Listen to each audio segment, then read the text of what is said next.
ocean, we get pulled in by the waves. Popping pills and bottles and we go our separate ways. Blood drawn in the sea. Cut my ties, cancel my plans. Oh shit. What up, y'all? Welcome back for the first time since I think June was the last one we did, right? Welcome back. That What was it? was, go ahead. Oh, I think what was it? But it was like the mid-year. It was the mid-year and then Shit. the movies, yeah. Damn. I think we did like a BLM one too, which was very needed, right? But welcome back Yeah. for the first time in around 6 months to the On Repeat podcast. Yes, podcast. It's your boy Medium Frank. And Dark Ruffalo? Y'all know why they call him Dark Ruffalo, right? No, why? I don't know either. They should call him fucking amazing person because Dark Ruffalo is the best and he's one of my best friends and he deserves the world. Hey, that means a lot, man. That might have been the I best love one you. I've ever done, huh? I love it. That is, because that's actually sincere, you know? Yeah, man.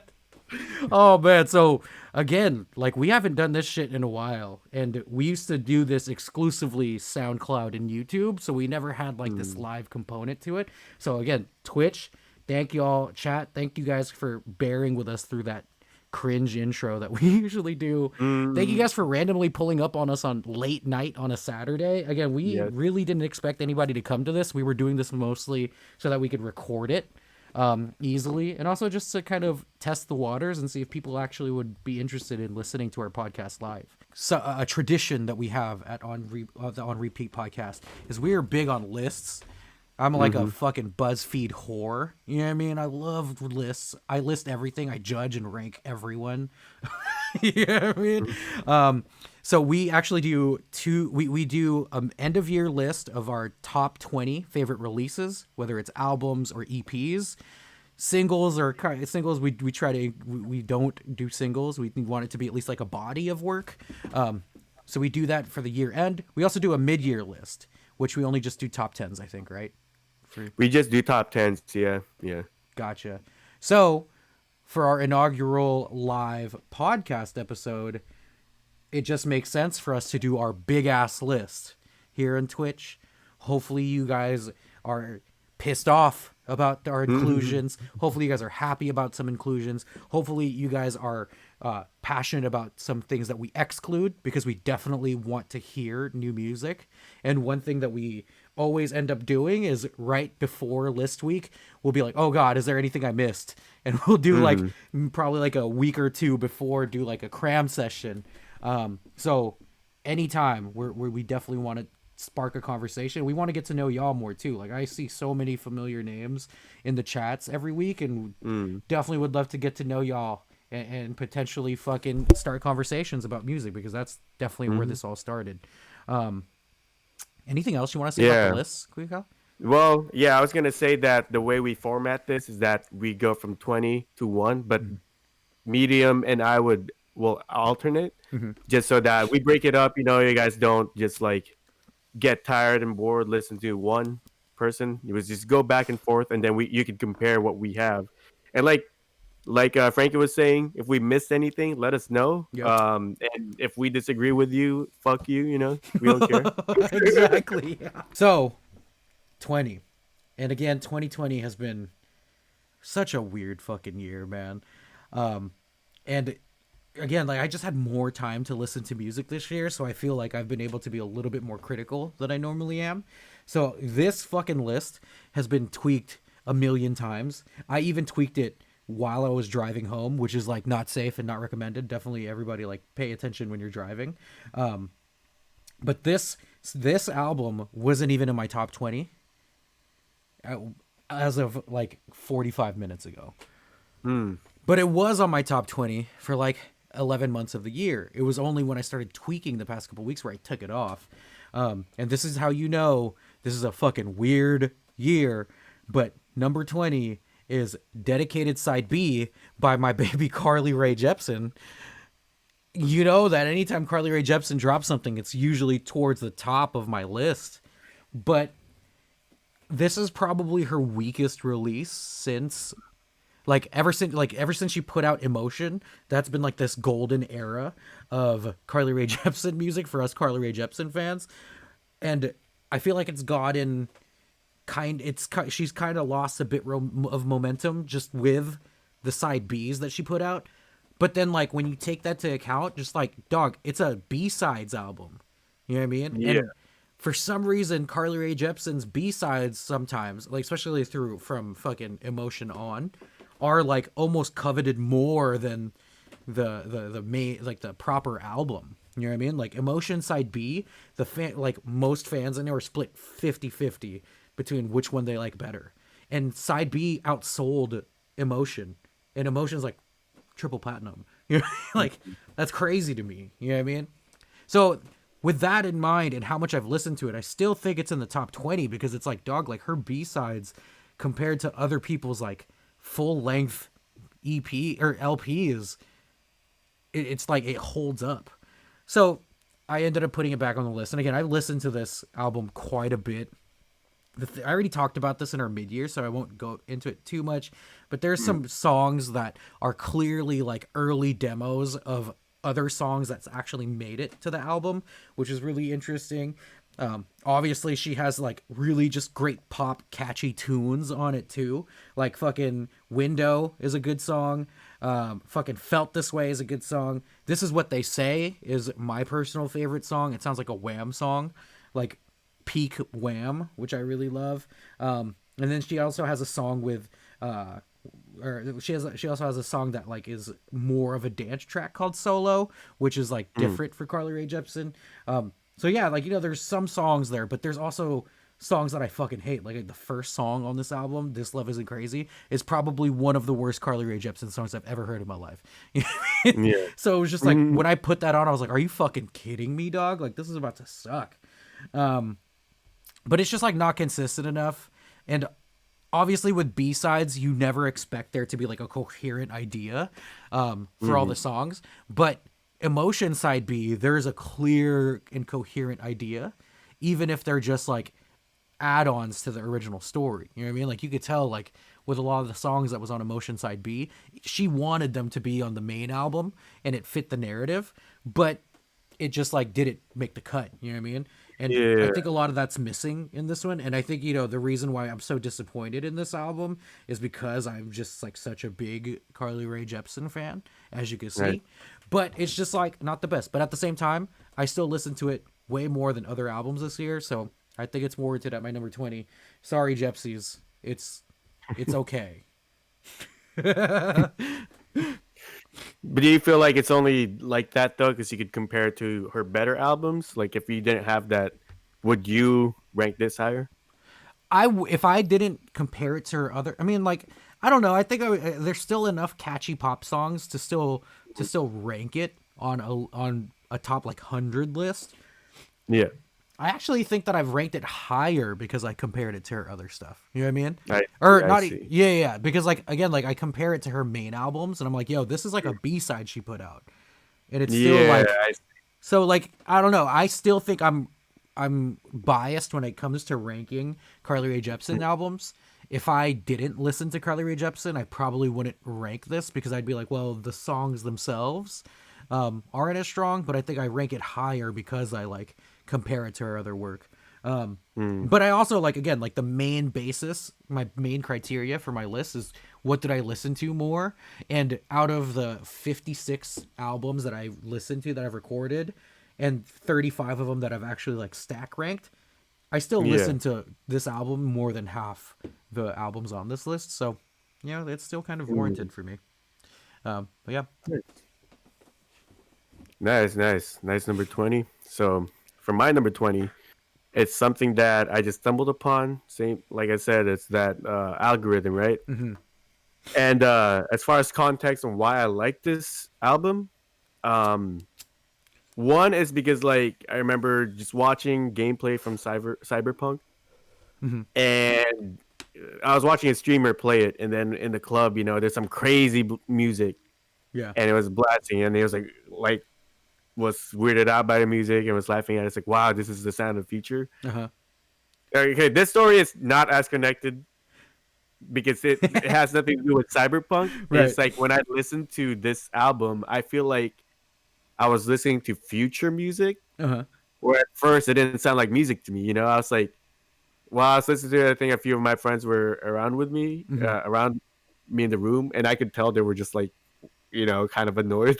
And it was almost sounding very alien, Okay. so I was like starting to wonder, it's like, am I an alien? Was I abducted? Mm-hmm. Like, is this like a message to me? Yet at the same time, like it's like I guess an easy comparison you could say it's like Death Grips, yet it's more lush than Death Grips in some way. Yeah. You know? The album is called 7G by AG Cook. Mm-hmm. Now it's like why I like it is one, it's just very unique. It's a lot of beats, a lot of really fast tempo drums. Mm-hmm.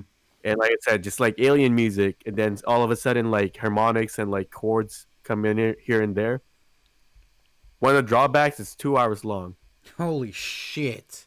But there's so many songs in here, right? And I just put it on once where I was like well, at first, like at home, just listening to it around like Esteban was there, and then I listened to it again at work, and I didn't realize it was 2 hours long. And then when I was like, the thing is like the album had the beginning is just like weird, it was like alien like, right? And I thought, oh, it's gonna be like that the rest of the way. Then all of a sudden, it kind of turned like indie, with that like indie electronic pop. Mm-hmm. And then it just had like it just all over the place. So I feel like this guy, what he did is just sat down during quarantine and was like, I'm just gonna make all these songs, and then release it in August. I look up more stuff about this guy, AG Cook. Uh-huh. Turns out he's either the founder or co-founder of this album or this label called PC Music, Uh-huh. and apparently he's like a big deal right now What? because he's the same guy under the same album as Dorian Electra 100. Oh, Yeah, so he's that makes kind of sense part. then. Yeah, part of that whole like Weird ass scene. scene going on right now. It is hella weird, Yeah. but I think like in 2020, like a couple years ago, honestly, I've seen Dorian Electra stuff. Uh-huh. I've seen the 100 Gex, Mm-hmm. and I was like, this is weird. I don't like it. Mm-hmm. This is pretty lame. Yeah.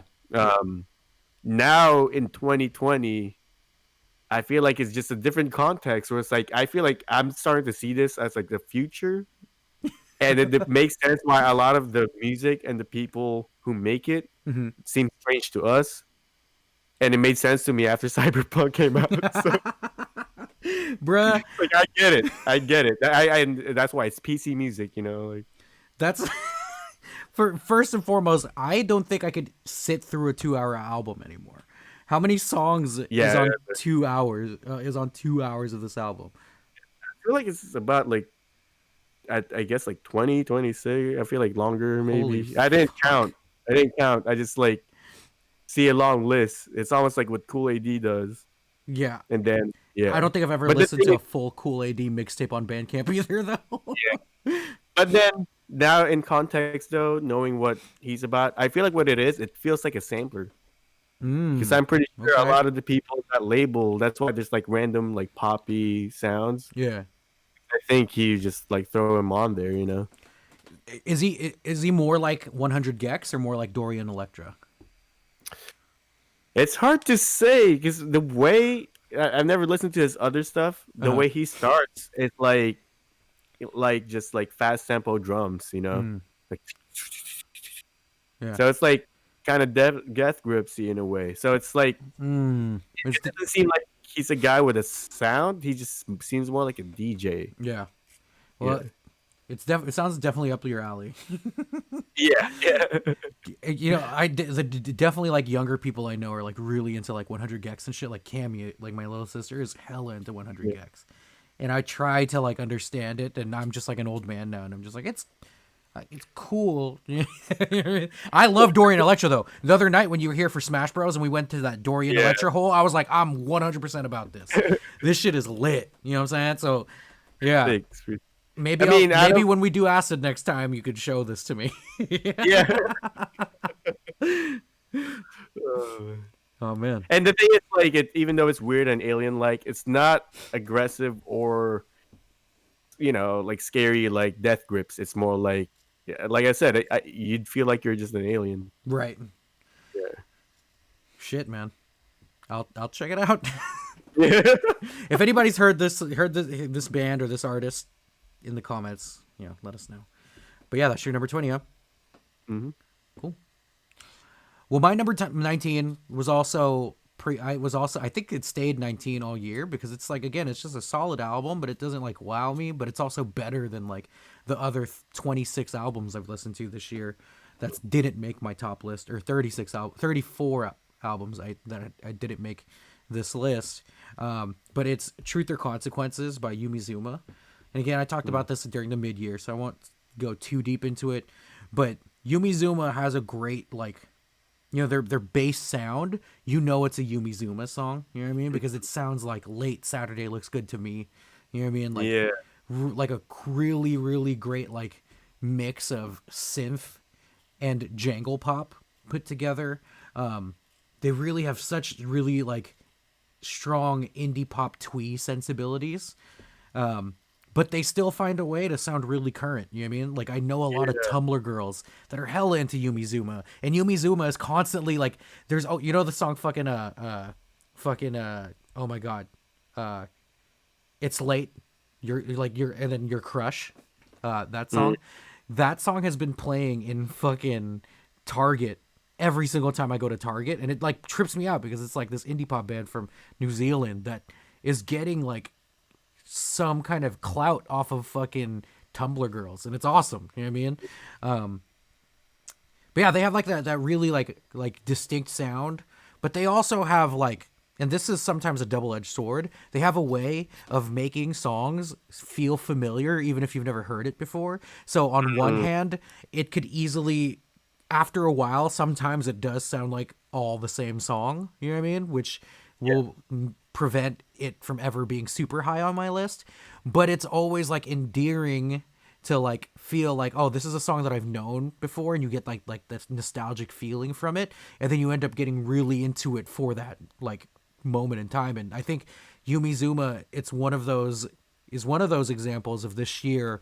This is an album that I was hella into in March, then it went away a bit, and then I was like, hey, fuck, I remember this came out in March, like at the beginning of summer, and I listened to it and it fit like, I don't know, just like the weather and like the things that was happening. And I remember for some reason really vividly when I was in the hospital in July, I remember I had to get surgery. Whenever I would get on fucking Dilaudid and I'm like really fucking euphoric, I'm like, I want to listen to Yumi Zuma right now because it sounds like a cloud. You know what I mean? So I have like these fucking really, really fond memories of listening to Truth or Consequences throughout the year. But again, it wasn't something that just stayed on repeat all the time, because after a while it does seem to like fade into the background, you know? But there's some really strong songs here, like fucking Right Track, Wrong Man, I think is the best song on this album. And I think that did get some like radio play. Mirror to the Fire is a really great song. Truer Than Ever, and then Lie Like You Want Me Back, really strong songs. But if I were to rank them in like the Yumi Zuma discography, it's definitely lower on that list, because peak Yumi Zuma to me will always be the initial Yumi Zuma EP. You know what I mean? Yeah. But yeah, that's my number 19. Nice. Nice. I need to check it out because Yeah. they've shown me Yumi Zuma. I like them. Yeah. Them a lot. They're dope. So for my number 10, fuck it, 19. For my number 19, I feel like this is something that should be higher in my list. The only reason is that I didn't listen to it until like a couple weeks ago, until my friends like I've heard it came out. I like their last album that came out, I believe last year actually. And I'd say that yeah, like I feel like the more I listen to it, the more I'm actually liking it a lot. So it's definitely gonna climb up. It's just at this point I can't say that like I think that I just haven't had enough time with it to really digest everything. I feel you. But Shore by Fleet Foxes. Ah, yeah, I remember you were telling me about Fleet Foxes last year. Yeah, so Fleet Foxes, I really like their album Crack Up. Hmm. It's like it's what they make is pretty much like folk music, Hmm. but I feel like it elevates it, you know? Like it's not just folk, it's like indie and stuff like that. Right. Um and what's interesting to me when they release Crack Up is just how like the songwriting feels like it's like, yeah, they wrote it, but part of it is production. Right. Like one of the opening tracks is like, the dynamics would change where like it seems like a big band. All of a sudden it feels like you're like just in a camping place. You Yeah. just hear cricket stuff. Then all of a sudden, big band again, and then it sounds like he just walks out of a stage and he's like in the back alley singing, Uh-huh. and then back again. So I played with dynamics as far as like sound production itself. Yeah.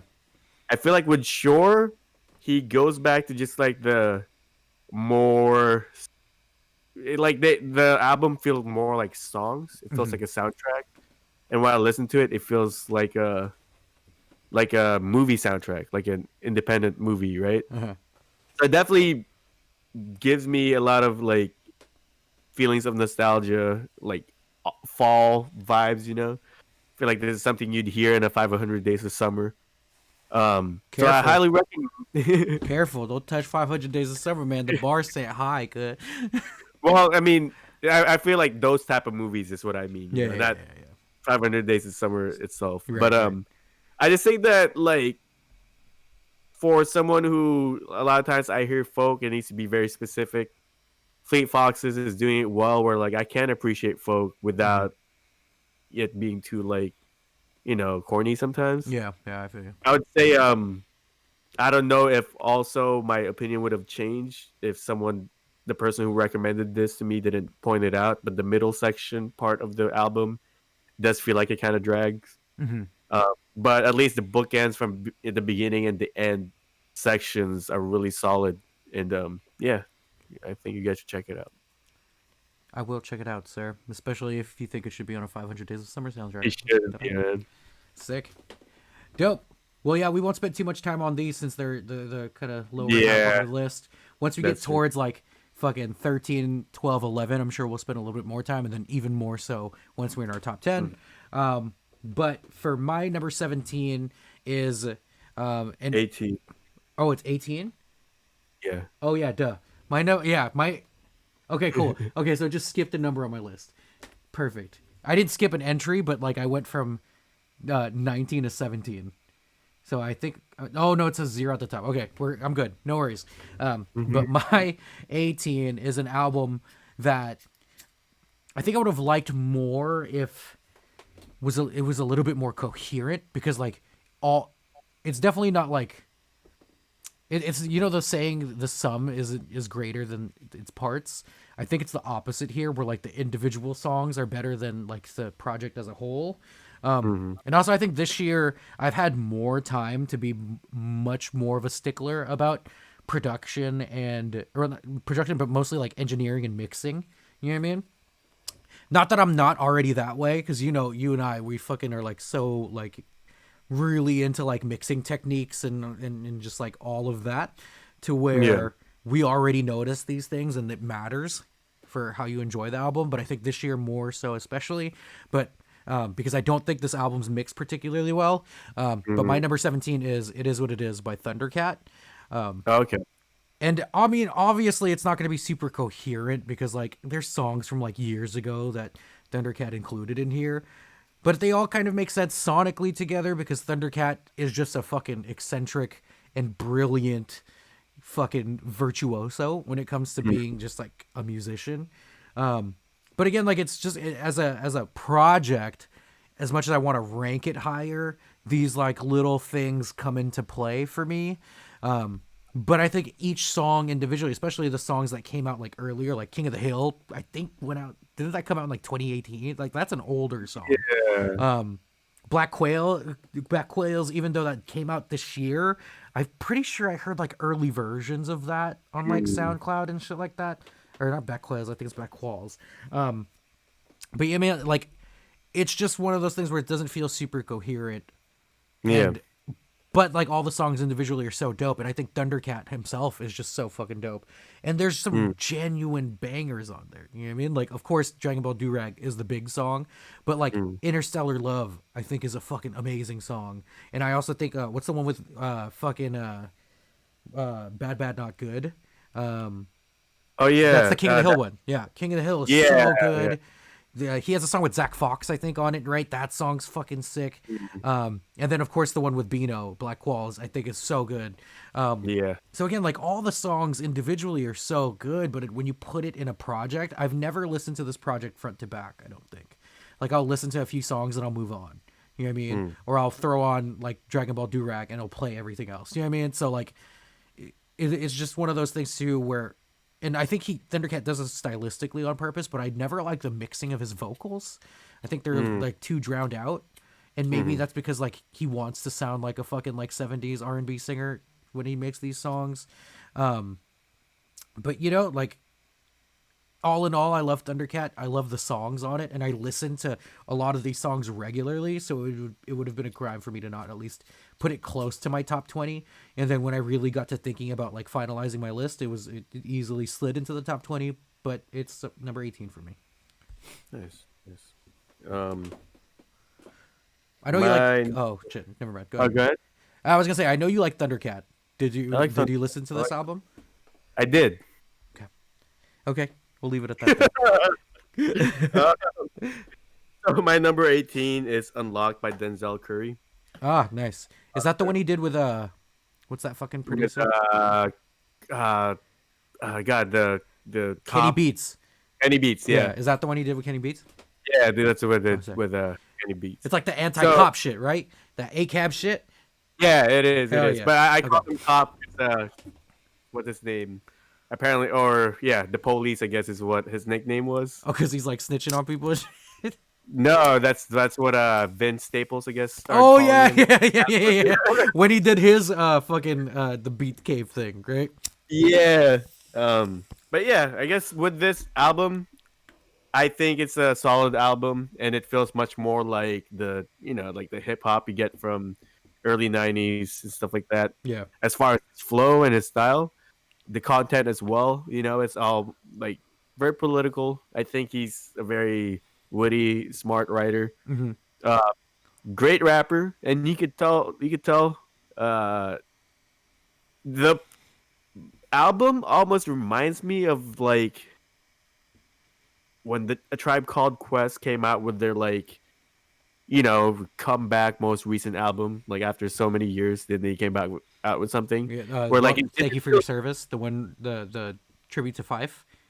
Yeah. So that one where like it's really good and I appreciate it, but like it does feel like it's for old heads. Yeah. You know? Yeah. And that's how I feel about this album. What I like about it is that like I do appreciate that type of music. It's just when it comes to the hooks, I wish there was more like song feel to all his songs instead of just like just giving you bars and stuff like that. Because at the end of the day, he kind of sounds like a battle rapper. Yeah. Throughout all of it, the production on it is really good. I gotta say, I think Kenny Beats, he does pretty well, but at the same time, it's not like it's crazy. I think like they just knew what they wanted to make, knew what kind of album it is, and made it like 17 minutes long, which is the perfect amount. Because I know it's like whenever I listen to it, whenever I'm like, all right, I'm about done with this album, and I was like, oh, it's actually just 2 more songs. I'll just finish it. Right. So that's always a good thing too. Again, I can't. These days I prefer shorter albums than longer. So I also am like I like Denzel Curry. I think he's dope. I think he puts out too much music though. Like every year he has like 2 projects out, and I'm just like so Denzel Curry'd out. You know what I mean? Like and then he was also coming out with all of those like covers and shit, and they were fucking dope. You know what I mean? Like he would do hella shit like Bad Bad Not Good and shit like that. But like I don't know, dog. Like I think Denzel Curry's also like, and I try not to diss him either because I love Denzel Curry. yeah. But I think like all of his songs start to sound the same after a while, and I think he's like low key exposing himself and his lack of artist development by putting out way too much shit all the time, and everything starts to sound the same. You know? No, that's why like the length of this like album is necessary because that's the same thing. It's that starts saying sounding the same. Yeah. The only thing is, it's like the album's so short that like it. I thought it was the same song, with like hits and stuff in the middle. Yeah. But yeah, it just feels like at the end of the day, with I feel like the vibe he's going for, the feel and the skits that he puts in, it feels like when you would put on like an MF Doom album, Word. So Yeah. And that's the thing, like maybe I should like really give this Kenny Beats album a try because like it's funny that I say like all of his songs sound the same right after I was just like, hey, Yumi Zuma's on my list, even though all their songs sound the same. You know what I'm saying? I just feel like Denzel hasn't found that little thing that would make him super, super unique. That if everything sounds the same, you're still good with that and you'll still listen to it. You know what I mean? Because like I still think I could get like a better Denzel Curry song from like a Vince Staples or something. You know what I mean? no, you're right. You're right. Yeah. And the thing is, like I said, hooks. He needs to put some hooks Yeah.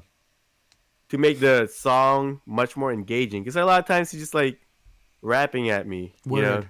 Yeah. I need some like I don't even get your theme really. I just like hear some dope bars. Mm-hmm. Of course, some of them like have like allusions to Rosa Parks and stuff like Yeah. that. Yeah. Yeah. That's dope. Like what? Like give me a hook to like repeat like what you're actually talking about. Yeah. Like Give me a thesis statement, But that. but I think there is something to be said about him pairing up with Kenny Beats though. You know what I mean? So like whenever a rapper does an album with just one producer, it's always like their most focused album because the producer's like, bruh, let me help you organize your shit. You know what I'm saying? So like, and I'm a huge fan, and you'll see that in my list of rappers doing exclusive albums with producers. So I'm gonna fucking check that out, especially if you ended up enjoying it. And since you told me like it's shorter than most albums, then let's give that a shot. Sick. Anything else you want to say about that one? That's it. That's it. Dope. So for my number 17 album, this was an album that one of the albums that I wasn't necessarily anticipating, but I knew it was going to come out at some point this year, but I had to find out about it later because again, I've been kind of disconnected. Definitely if we're going to go Afrobeat, we're going to go dance hall type shit. This is the best album of that nature this year. And it's from one of my favorite producers who actually writes and wrote for a ton of artists, especially during that fucking era when Drake was doing just like only dancehall songs. WizKid was behind a lot of those, and it's WizKid's Made in Lagos. This album is really dope in the not just like with the dope features WizKid got and his ability to craft songs for people or songs with other people in mind because of his ability as a songwriter and as a producer. But WizKid does a lot, like actually holds up really well on his own lyrically this time. And of course, like I'm not like Nigerian or Jamaican or any like fucking or any of the fucking like or that would have like someone that would have intimate knowledge of those two specific slang that comes up a ton on this album because most of the features are also Nigerian or from the UK or Jamaica. So like the Jamaican patois kind of slang and then fucking Nigerian slang comes into play a lot, and I get some of it, but I'm also like I have to like read you know what I mean to like fully get it. But I definitely think like WizKid really held his own this time. When I saw a WizKid album was coming out and all the list of features, I thought it was going to be more of like a DJ Khaled compilation type album, but it ended up not being. And like, it was like a great mix of like WizKid writing songs with other artists in mind, but also ensuring that they're just enhancing the song and not being the main subject of the song. So I really liked it. A lot of the production is so sleek, and he had a big part of the production, or at least like the arrangement of them, which was great. But some of the features he got, Burna Boy, which is one of my favorite dancehall acts right now. Skepta, you guys know Skepta, and I love Skepta too. Damian Marley's on it. Her, who's probably like one of the dopest R&B singers right now. LMA from the UK is on there. So there's a fucking star-studded feature list. But again, WizKid doesn't really get overshined in a lot, except for that Skepta song, because Skepta is just like a fire-ass MC. But yeah, if you're into like Afrobeat, into dancehall type shit, and you don't want to just only get it from Drake, check out WizKid. Okay. So for my number 17 now? Yep.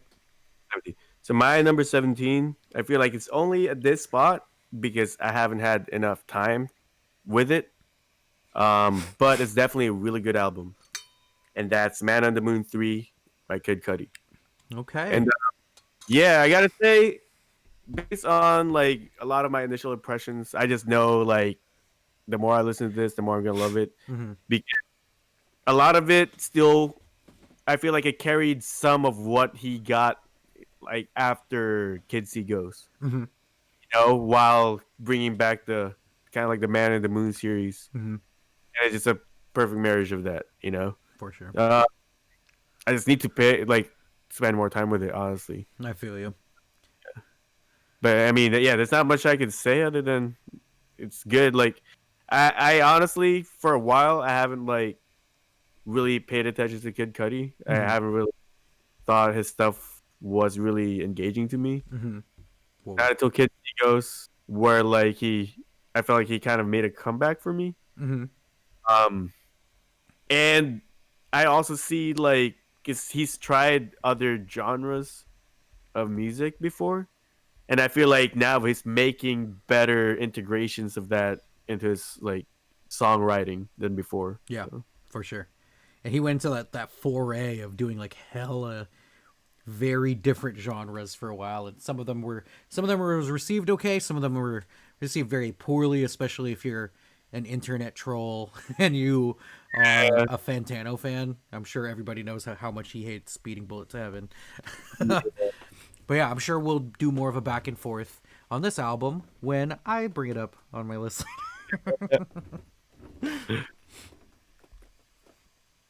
But yeah, that's all I got for that one. Sick. Yeah, normally for your entries, I try to ask you a question after each one, but this one I'm going to talk about later, so I'll leave that alone. Cool. What number are we on again? Sorry. 16 now. 16. Okay. So 16, this was something that was on my list in the mid-year. And it's something that I said in the mid-year that I would hope it would shoot up further if the country opens up and I'm able to hear this outside.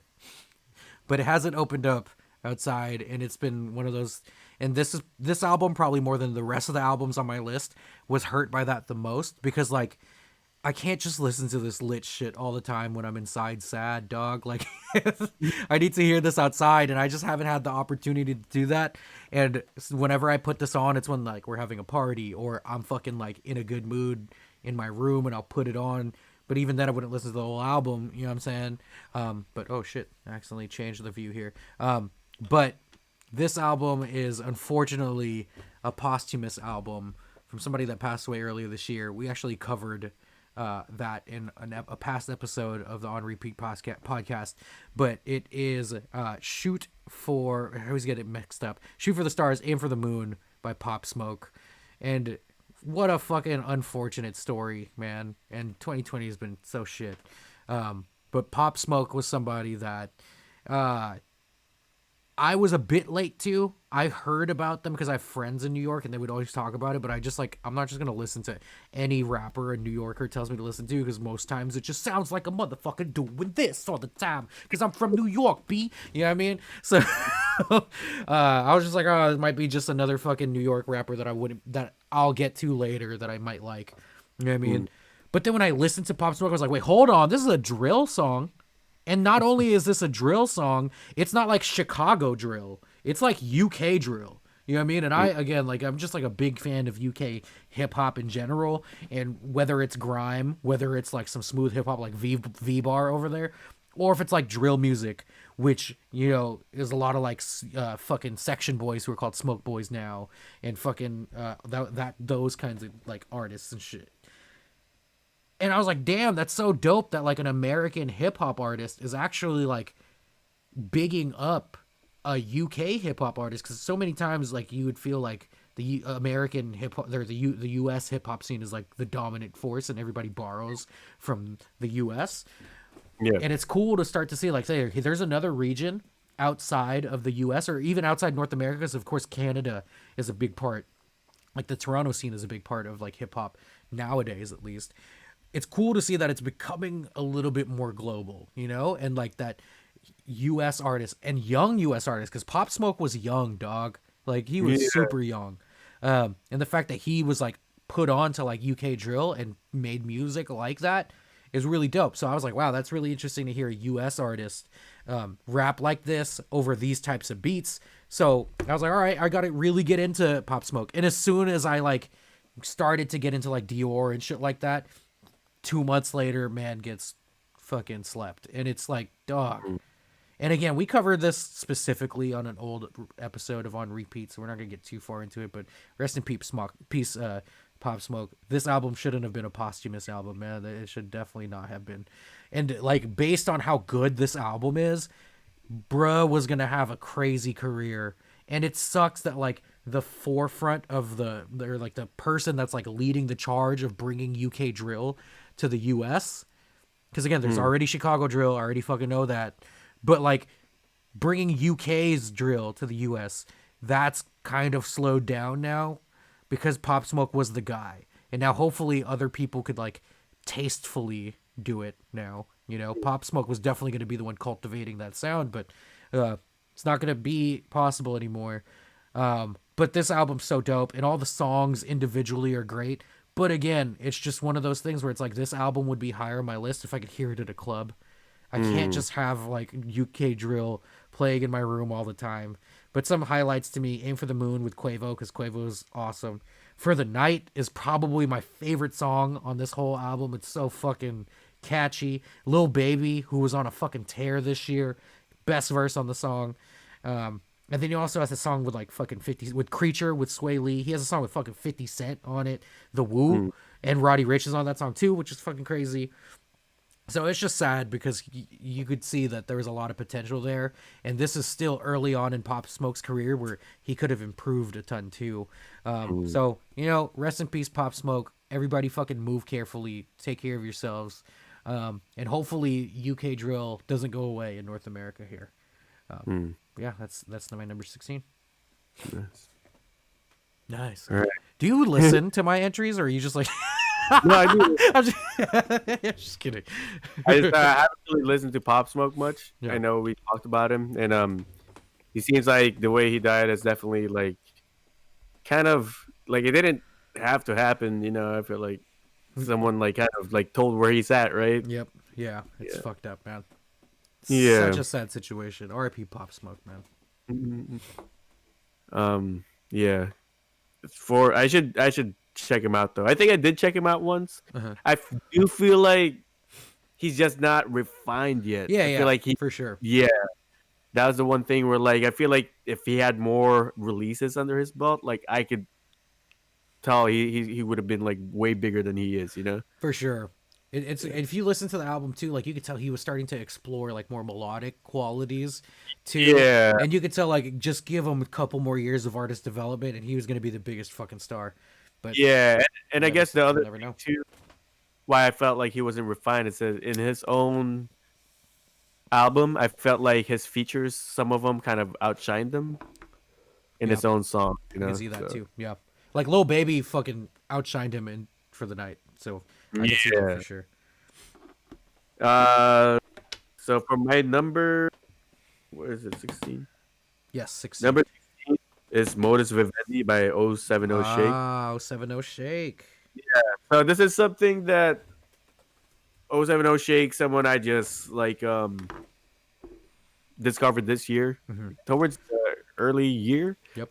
And I'd say that like when I listened to her, I definitely like the sound she was going for. You know, this the instrumentations that she has, the synths and stuff like that she uses, kind of paints a picture of almost like what ties with her album art, where it feels like this kind of heavy metal-esque picture of like a future. Yep. You know,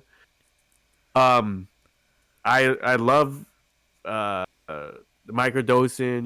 There's a lot Great of song. yeah. I think her voice is awesome, and the melody she puts on it is kind of like a mixture of like kind of R&B, but not really like But like art pop and shit like that. yeah, Yeah. like it doesn't feel like she's like singing, but it's like there's a melody to like kind of her phrases. The only thing I would say is like, even though I like this album from beginning to end, I feel like there's not really a song that I feel like is strong enough, and I feel like she just needed Really? like microdosing is a good one, that's catchy, but Yeah. not many of her other songs stuck with me like that. Like I think she needed a few more that like from time to time randomly like it would just pop in my head like microdosing does. Didn't but and obviously this is like subjective, but I think she had like one, which Yeah. like Guilty Conscience. I think that's like a huge song, How does that go and again? it kind of sounds like that one Taylor Swift song. Actually, now that I think about it, but it's like na na na na na na. Oh, okay, You know yeah. that I mean, song? I like that song. I There's like a that music video song. for it too, right? Like there's like two girls like making out Yeah. and shit. I haven't checked any of her music videos Oh, at all, gotcha. Yeah. actually, which I should. Which I should. But yeah, for the most part, like I think that like I enjoy it as an album more. It's just like I said, the only few songs that stuck out with me is like pretty much microdosing is the only thing that keeps popping in my head. Where I feel like for me, like yeah, and I rate this album based on my listen when I kept listening to it back then. Mhm. But with the time that passed, like I still remember my experience and how I felt about it, but not many of her songs I remember, you know. Yeah, So I feel it. I yeah. listened to this album this year too, and I actually ranked it number 23. So it was so close to making my top 20. And I agree with a lot of the things you said. I think this album suffered from not having enough really like obviously as an artist you don't want to like be like, yo, I'm gonna fucking make all these like really catchy pop songs just to fucking sell. You know what I mean? You still want to Yeah. you want to be able to like express yourself artistically and push boundaries and shit. But I think it's very important to include some of those songs, not just because you were reaching for commercial success, but for like the listener. You know what I mean? Like if there's a few songs that are like on repeat, that listener won't forget this album. You know what I mean? Because like if there's and that's like the same thing that I said about Sweetener with Ariana Grande, right? Like I always thought that was like such a great pop album, but like to me, I think it was super overrated because there wasn't like one or two songs I was like, I'm listening to the song every day. So even 6 months from now, I'll be like, yo, Sweetener's dope because these two songs are on it. And let me tell you about the other songs that I also like. You know what I mean? Whereas like her follow up to that fucking Thank You Next was the opposite, right? There's only two bangers on that album, but then she tried to capture hella more bangers, and there's too many fucking failed attempts at bangers that you're just like, well, I have these two songs I love and then no substance. You know what I mean? And I think she 070 Shake went more substance than like Yeah. bangers. And while I still think the ratio should be substance bangers, you still need to have like a sense of bangers, and she didn't have enough bangers for me to stick around too much. So Yeah. yeah, I agree there. Anything Nice. else on that? Oh no, that's pretty much it. I feel like I'll have more to say with my top tens than I do with like I feel you yeah the other ones. So 100%. yeah. Okay, But dope. what's your number 15, sir? My number 15 was ranked much higher in the mid-year list, but it fell. I mean, like, it's not a bad thing either because it's number 15. That's pretty high out of my list of 55 that I listened to. So my number 15 is It Was Good Until It Wasn't by Kehlani. One of the better R&B albums this year. I was hoping that it was going to be my second favorite female R&B album this year, but it ended up being my first because SZA won't drop a fucking album. But yeah, dude, like Kehlani killed this album, and I definitely listened to this so much when it first came out, like around like May, June. When I was like really like I don't know, I think it was because I was like in album writing mode, so I was like fucking in my feelings about like everything, Yeah, and I was definitely like, man, I'm lonely, dog. You know what I mean? So this album like fit that, but now I'm just like, I don't give a fuck actually. So I haven't listened to it a lot, but there's like some really just classic songs on here, and I think Kehlani's always picked really good producers to work with her, and even if there's never been many instances of her just working with one producer, she understands like finding a sound, how cohesive sound. So even if she works with a fucking old school boom bap producer like Jake One, but then turns around and works with like Pop and Oak, the fucking beats still like work together. But there's just some songs that I just don't like the song Can I used to like, and then Tory Lane shot fucking Meg the Stallion in the foot, so I hate that song. But there's some songs like Change Your Life with Janae Aiko. What a fucking perfect feature, by the way. She has a song Hate the Club featuring Masego, who's like one of my favorite R&B producers, and he just plays like saxophone, and also he like raps and sings from time to time. Masego put out a project this year, is also really good. It's like number 30 on my list, so everybody should check out Masego. But yeah, that song Hate the Club is fucking amazing. It's the best song in the whole album. And then she even has songs like Sweet Serial Love, I think is produced by Boy Wonder and shit like that. So it's a really strong album. She has like, I think she has like James Blake feature, I recall. So yeah, like it's a fucking good album.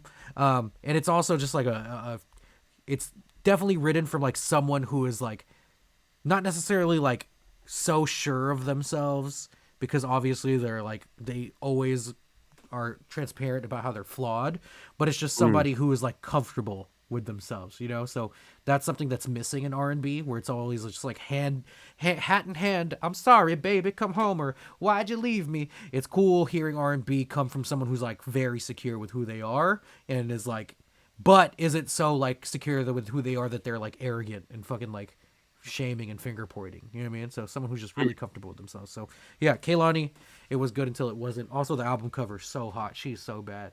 My God, it's so like subtly hot too, which is like I know. as subtle as booty shorts could be, I guess. But Yeah, I need to listen to this one too, because I remember this was on your list last time as well. After mid-year. Yep. What would you say separates her from other R&B artists? I think Like, it's why like, would you separate her? yeah, it's a couple things. I think first and foremost, I think it's like her perspective, because again, like a lot of, because her and SZA also write very similarly, where they're like fucking very comfortable. I mean, not necessarily comfortable, because obviously there's like a tinge of insecurity there, but they're not writing from a place that's either like completely helpless or is oblivious of how shitty they are. You know what I mean? Which a lot of R&B singers are either completely helpless and they're like, come back. Or Drake is like, I'm so hurt. You know what I mean? But then there's fucking R&B singers that are just like, you're a bitch. I'm the coolest motherfucker. Let me figure it out. You know what I mean? Like, there's always like the two extremes, and I think SZA and Kehlani find like the perfect nuance of like being like sure of yourself, or being comfortable with yourself, fucking knowing that you're a fucking queen, but at the same time like, hey, like I've got flaws. You know what I mean? Like vulnerably self-aware almost. Yeah, for sure. So I think that's like one, and then two, she's like clearly very Oakland. You know what I mean? So like you could just like, you see it in her fashion, you see it in her songwriting, so you know, it feels like the town. You know what I mean? So those are the two things that I think separate her, for me at least. Okay, cool. Yeah. So my number 15. Yes, sir. So my number 15, wasn't even gonna put in my list for the longest time, because when I listened to it, I was like kind of disappointed. It's like based on the last album, where I feel like this artist is very talented. You know, their sound could go a lot of places. He could do a lot of different sounds. I think he mostly stays within like the Kanye sound, you know, lane, you know, commercial music, but still like he's still like from the hood and stuff like that. But he has great lyrics, or like, you know, he could rap. I think he's like a decent writer. And his last album, he tried to have like this big kind of theme. I feel like he had a good setup for the theme, but he didn't really like deliver on it so much, you know. Oh, like, I think I know what this is. so for this time when he released something, it's more of a mixtape.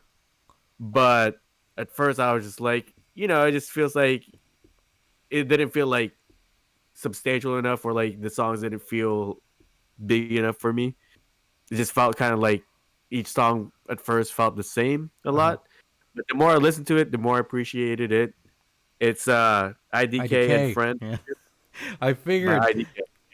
Hell yeah. So the thing with IDK, this album, right? It's like when I first listened to it, it's just a bunch of bangers, just rapping and stuff like that. A lot of features.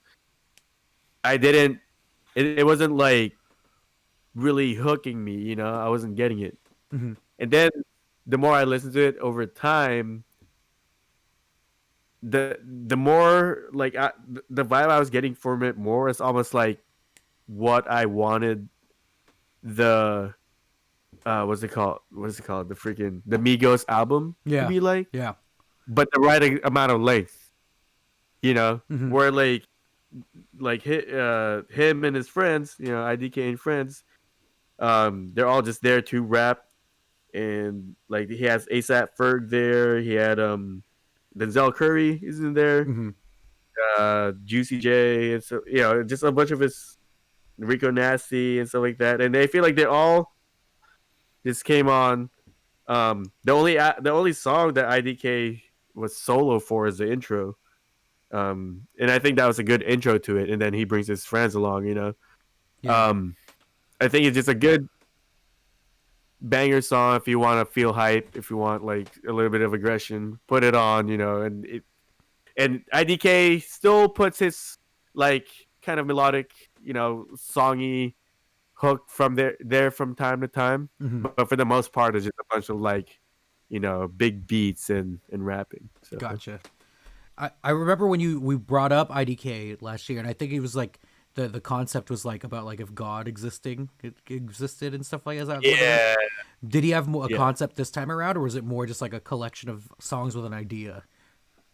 I just feel like it's just a collection of songs. Hmm. I didn't really get any like underlying theme. It just felt like, yeah, just a bunch of like bangers you just put on. It's just a mixtape. Just to showcase IDK as a rapper, as an artist, Hmm. and showcase all all the other artists in there, and to kind of like it's almost like to mingle with each other's fans and stuff like that. Yeah.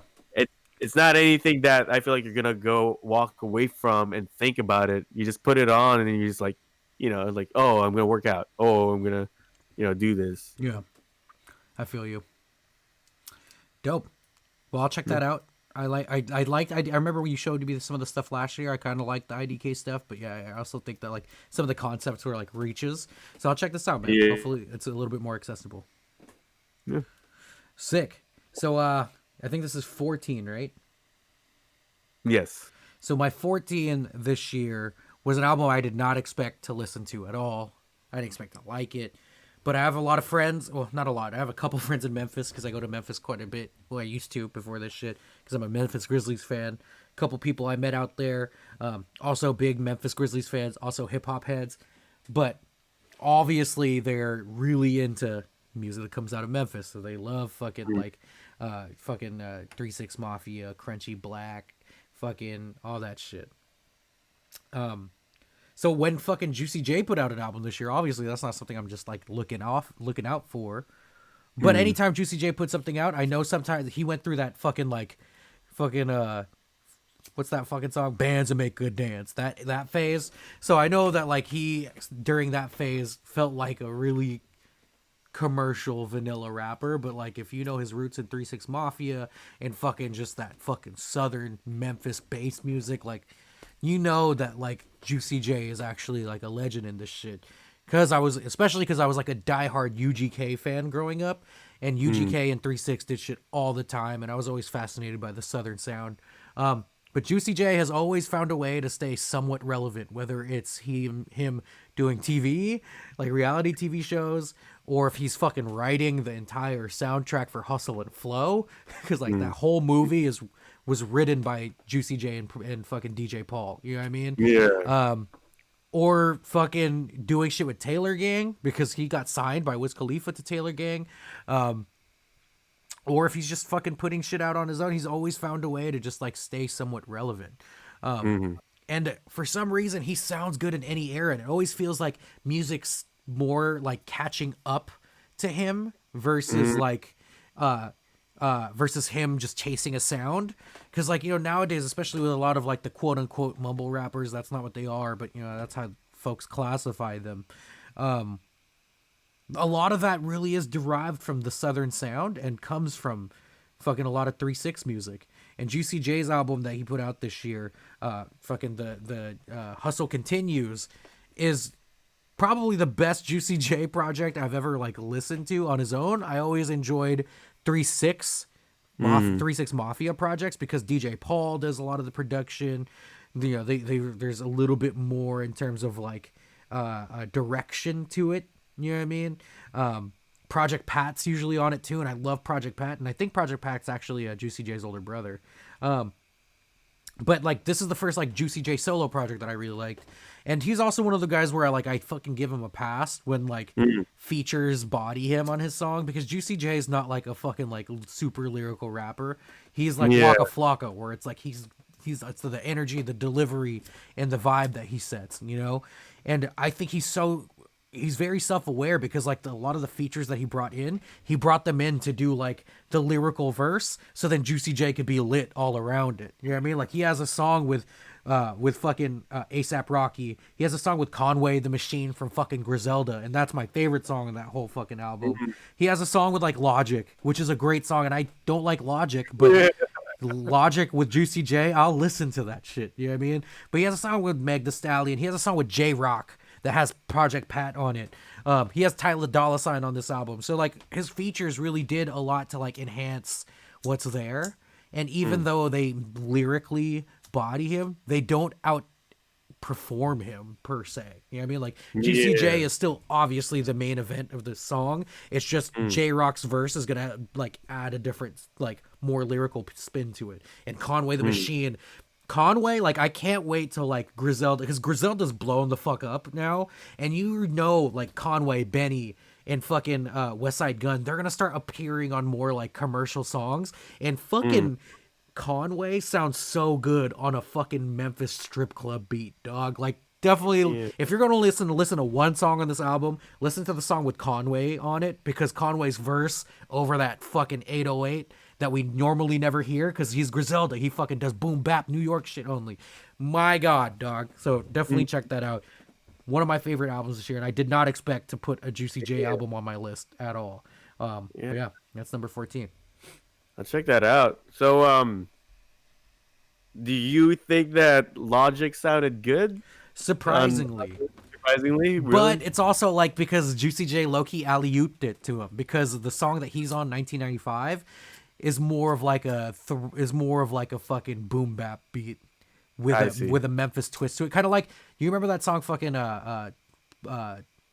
Players Anthem, I Choose You with UGK and Outkast? Because like it sounds like it's a fucking like soul sample, so you think it's gonna be very like East Coast, but then they put that fucking like Southern trill drums to it. So you know, it's still like, so it was an alley oop. Logic obviously it sounds best on like New York, East Coast boom bap shit, but then he Juicy J'd it. You know what I mean? So, no. Yeah. But Logic's still kind of corny though. Some of his bars was corny, but like it was cool. It was cool. So for my number 14, this kind of went down my list, is because like I haven't really gone back to it as much. When I first listened to it, I definitely was more just admiring how, I guess, a lot of the harder sounds that I usually hear from like Death Grips, I started pouring into her sound, and that's Charlie XCX. Yeah, How I'm Feeling Now. So I think it's a solid album. I would say that I'd never fully listened to it like in one sitting. It always had to be broken in parts. Yeah. But at least like when I broke it down in parts, it kind of feels like almost like 3 different EPs put together, because just like kind of like, you know, transition between the songs and stuff like that. A lot of it is kind of like, I feel like sort of female empowerment, you know, and like one of her opening tracks, Pink Diamond, and it's all about like pink diamond in the dark. I just want to go real hard. I just want to go real hard. And I mean, of course, it's all about her clit. Hell yeah. Pretty hard, yeah. But like, I just like how I don't know. Like to me, sometimes I feel like it's just the idea of Charlie just seems really awesome. Where she's like this pop star that like kind of influenced by like artists that like Grimes and stuff. But I feel like she's just much more like edgier in a way to Yeah. me. You know, I I think feel that. yeah. I haven't listened to any of her other stuff. I feel like her other stuff doesn't click to me as much. It's much more like pop. Mm-hmm. This one I feel like it's just much more alternative, I guess, more than it's pop or more electronic. I feel you. Yeah, I mean, like, I fucking listened to this album this year, and I really wanted to like it because I loved Charlie last year. Yeah. And it didn't make my top 20, but it was close. And I like Charlie XCX a lot, especially Yeah. because, you know me, I like my female art pop artists. I always felt like out of everybody, though, she derived from Carly the most, and it's hardly ever acknowledged. But like that's all. It doesn't matter. You know what I mean? Like Charlie was a fucking great album, and I wanted like somewhat of a follow up to that. And yeah, I don't obviously this album like sonically was so much more like experimental. But I just felt like some of her lyrics this time were like cringy too. And I think Pink Diamond's a cool song, and I think the fucking like concept is cool as fuck. But like when you just like hear Pink Diamond in the dark, I just want to go real hard. You're just like a white girl saying, I just want to go real hard. It's just like kind of cringy to me. You know what I mean? Yeah. But like this, it's an okay album. It's definitely, I listened to it this year. It's not in my top like 30, but it's in like the 40 range. But I think Charlie XCX, again, the idea of her, like you said, is fucking cool. So yeah. I guess I would say this album reminded me a little bit more of like kind of like when FKA Twigs worked with Art. Hell yeah. That's actually right on the money. Yeah.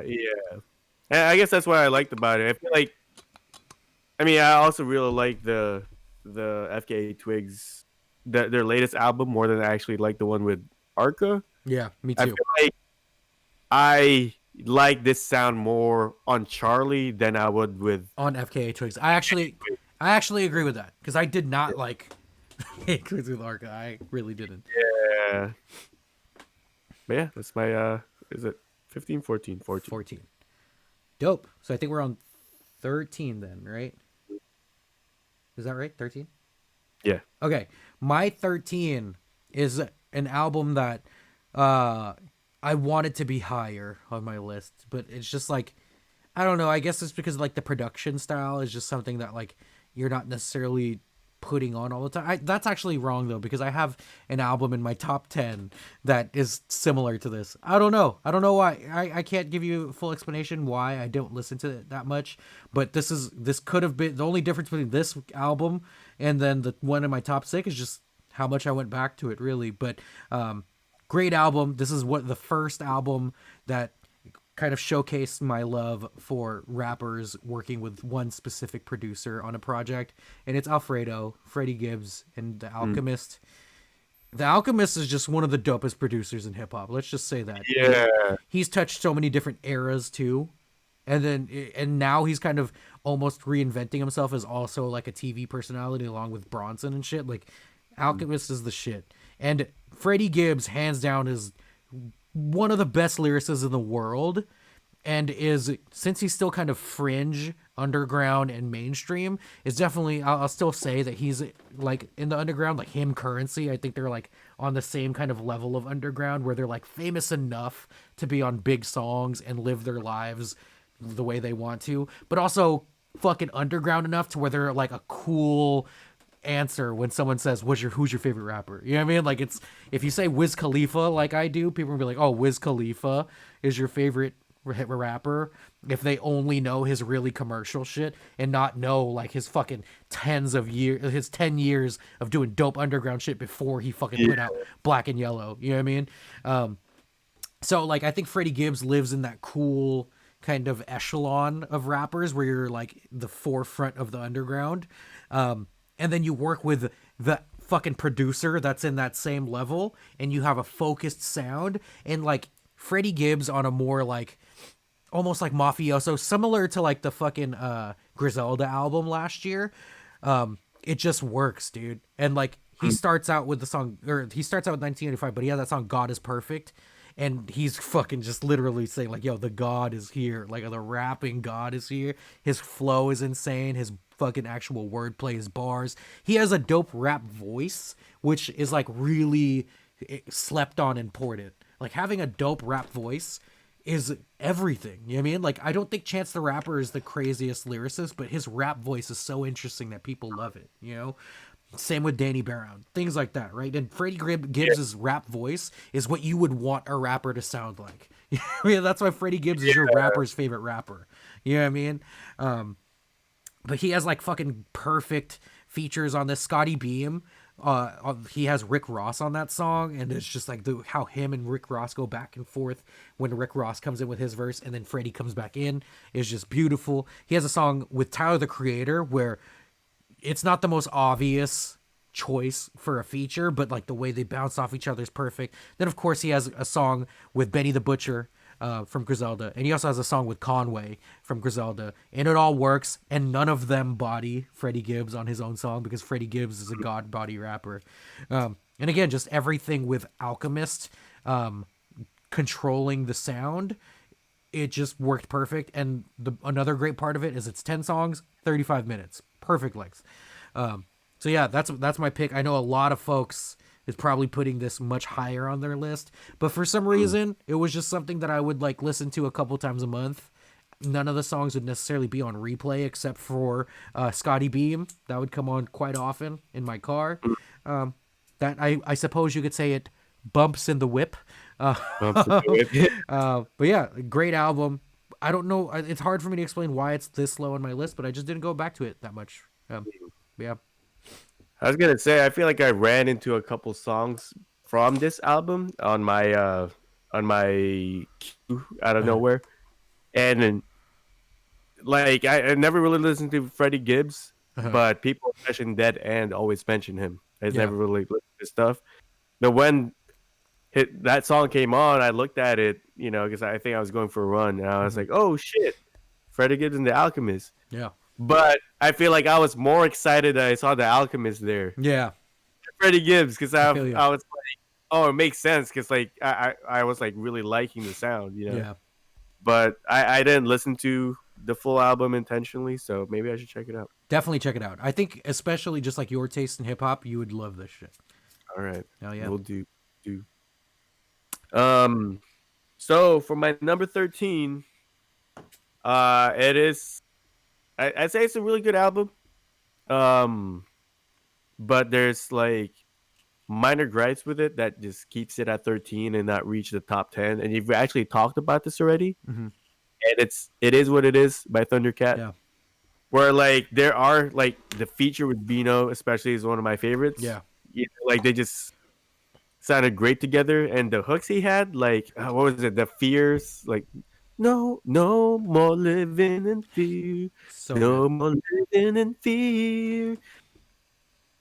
Great songs, you know. And even now, like thinking about it, it makes me feel bad. It's like that song alone, like I want to put like in the top 10. right. But the reason why it's just a little lower, like if this came out like a while ago, I probably would have like ranked it higher. But I just feel like with Thundercat projects now, I feel like there's not much variations in between them. Yeah. Where I feel like this still feels like a continuation of Drunk, you know? For sure. I actually totally agree with that. Yeah. Where like almost the same issue I have with Anderson .Paak sometimes, where like he's awesome. Songs are amazing. Like you could put it on, you can't really critique it. Yep. But listening to it all in one, they all start to sound the same. That's actually a really great comparison. Like I would say fucking It Is What It Is feels a lot like not necessarily Ventura, but Malibu. Because Ventura, at least there's a few songs, even though like it does start to sound the same after a while, there's still 3 songs on Ventura that I'm listening to every day, even now. But Malibu, it's like these songs individually are dope, and I'll come to them from time to time, and they're fucking like when you look at it like from like the anatomy of a song, like there's nothing to critique, but it just Yeah. kind of all becomes background music after a while. And I think, yeah, it's a perfect comparison. Yeah, because they're like what they are. One, they're very talented virtuosos, you know. Yeah. But when they write songs, it's in a style, and I feel like that style is very narrow, Yeah. you know. Right. But with this album, I gotta say, I feel like a lot more of the kind of work he did on To Pimp a Butterfly. I feel like kind of shine more here. Uh-huh. Like there's plenty of times where I feel like yeah, it's hard to separate from like his previous albums, but I'm also I don't know some segments of it, or like at least maybe like the structure of the songs and the way sometimes like the instrumentations bob and weave. Right. I don't know. I guess some parts of it did bring me back to Pimp a Butterfly. Yeah. I feel that. And the one of my favorite things about listening to It Is What It Is hearing like, oh, dude, I totally could have heard this on to Pimp My Butterfly. Yeah. And I guess like it is still on my list though, because like feeling that it was like, wow, this feels like sort of To Pimp a Butterfly. It's now I'm actually looking at To Pimp a Butterfly and seeing it's like I feel like a lot of that is kind of him, you know, like For sure. yeah, Kendrick, like it's the face, but technically there's other people playing the music. You know? I could totally see Kendrick and fucking Thundercat in the studio, and Thundercat saying, "You should do this. Dick ain't free." You know what I mean? I could totally see that conversation happening. You know? Yeah. Yeah. But yeah, you guys should check it out. Dope. So that's your number 13, right? So you had it a bit higher than me. Oh, before we keep going, Basis Point, shout out. Thanks for the follow. We appreciate you. Welcome to the gang. Shit, what number are we on? 12 now. Huh? 12. 12. Okay. So this one, I'm probably gonna lose some homie points on this one, because 12 was an album I wasn't expecting to rank, and that's not to say I don't like this artist, because it's a fact. Everybody led this artist, and I fucking fancy myself a Swiftie from time to time. You feel me? But I never expected to fucking put a Taylor Swift album on one of these lists, and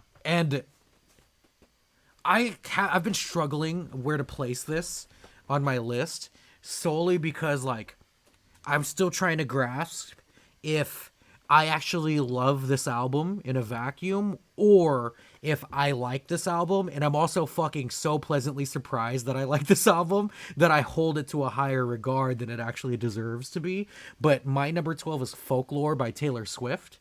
And again, I've always kind of liked Taylor Swift. There's always a few songs that I fuck with, you know what I'm saying? Like, I fuck with her discography. Like, I think, like, her earlier albums are definitely cooler.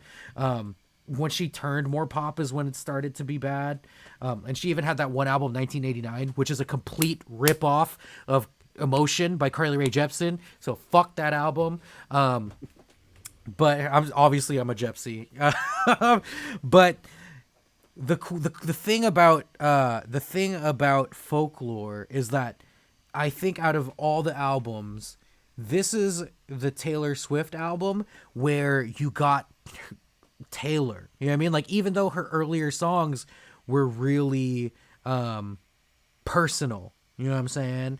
And she was able to write really personal songs, and even the lyrics you could tell are just like coming from like this sweet little teenage girl.